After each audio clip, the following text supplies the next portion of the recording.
Welcome back to Project 380, and in this episode of Back to Basics, Clifford, the big red NC, requires a new front brake caliper.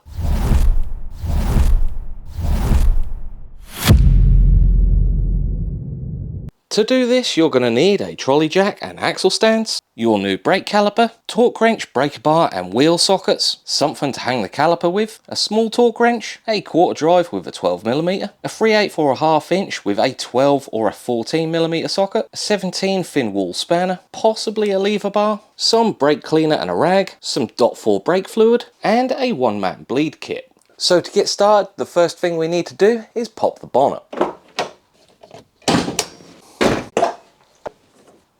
Then we need to take the cap off the reservoir, pop that on top upside down so that no debris falls in the reservoir. Make sure the handbrake is on, and then we want to break off the wheel nuts while the wheels are still on the floor.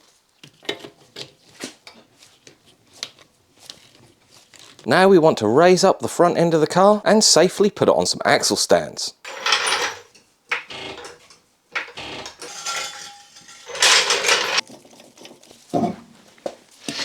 First, turn the steering so the caliper is outwards, like this.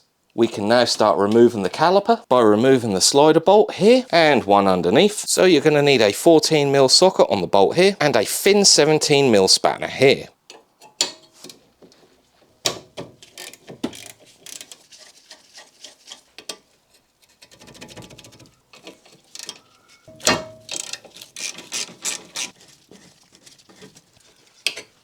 And now we can remove the caliper and hang that safely out of the way. Before removing the caliper from the carrier, we want to undo this banjo bolt right here, which is a 12mm. I just had to take the caliper off the carrier first to show you where that was. And then we want to stop the flow of the brake fluid to the caliper. You can use these brake line stoppers, which just go on the flexi, like so, and then tighten down. I'm not a huge fan of this method.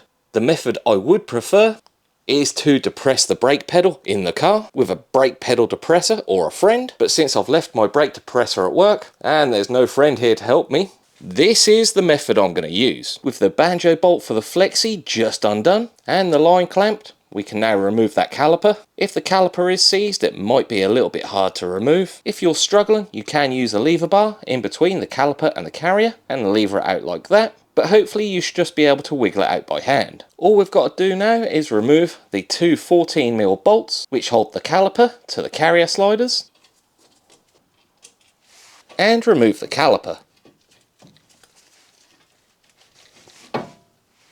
As you can see, the seal has gone on this caliper, meaning we'd have to rebuild it or replace it. I knew it needed replacing before I started the job, as the back of the brake pad had corroded away. Brake fluid is highly corrosive and it's caused all this damage. So it looks like that caliper's been seeping very lightly for a little while. Now we can hook that out of the way and remove the flexi line from the caliper. Then you should be able to prise the flexi away from the caliper. It may be slightly corroded in with this little pin. Give it a good wiggle, that should come out. You might find that on the end of the flexi, the two copper washers have stuck to it. Make sure you remove them. Now we can get this caliper out of the way. Give the end of the flexi a little brake cleaner and clean any debris. And now we're ready for a new caliper. And to replace this old broken caliper, I've got a nice new one from APEC. And that, out of the box, is ready to go on the car.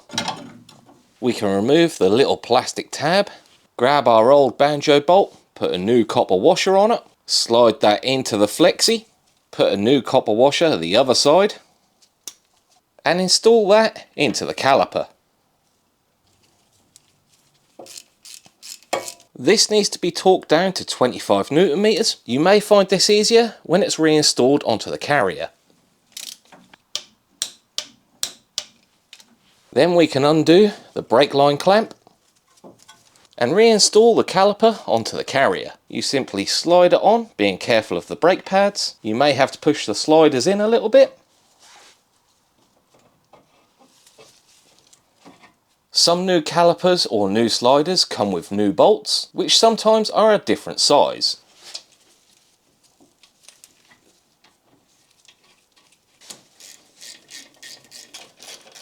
These need to be torqued down to 37 Newton meters. Again, we'll probably have to use our 17 thin wall spanner just to hold that slider in place.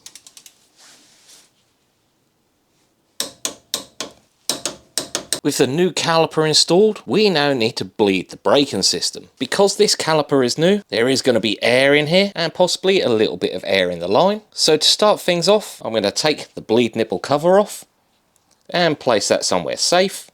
And then with a spanner, I'm just going to crack that bleed nipple open slightly and let that gravity bleed for a bit until I see a little bit of fluid come out, like so.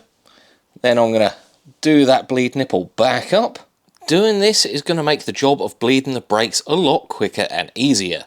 So now on to bleeding the brakes. The easiest method I find is the two-man bleed, where you have a friend in the driver's seat pumping the brake pedal up and down, and someone else down here opening and closing the bleed nipple. The person in charge of the bleed nipple opens the bleed nipple and says down. The person inside the car pushes the pedal down and holds it. Then you can do the nipple back up, say up, and the person inside lifts their foot off the brake pedal. And you keep doing this until there's no air coming out of the brake fluid. The other method is with a pressure bleeder, where there's an attachment going onto the master cylinder, pressurising up the system, and then all you've got to do is open the bleed valve. But this is back to basics, and not everyone has a power bleeder, and I'm assuming you're doing this by yourself. And that is where a one-man bleed kit comes in. So this has got various size spanners. I know we need an 8mm for these, and they sit on the bleed nipple. And the spanner's free moving until you push it down. Then you're able to open and close the bleed nipple. And this has some pipe with a one-way valve on it. It should have an arrow on it indicating which way it flows. That could go on the nipple. And then the other end in some sort of waste container. Then we can open that bleed nipple. Put some fresh brake fluid in the reservoir. Try not to spill it. And pump the brake pedal a few times.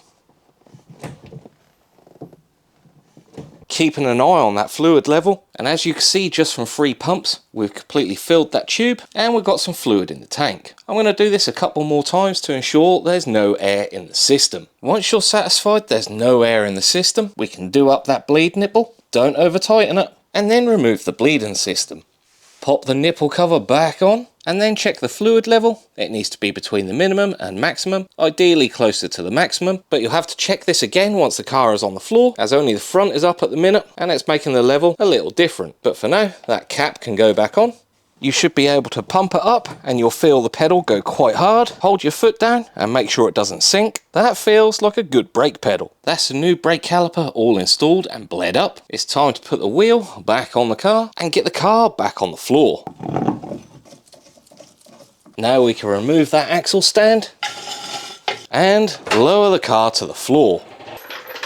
And torque the wheels to 108 Newton meters. With the car back on the floor, we just want to recheck our fluid level and make sure that's near the maximum. So that is how to install a front brake caliper on an NC. If you learned anything from this video, leave it in the comments down below. As per usual, like, comment, share and subscribe if you're new, and I'll see you in the next one.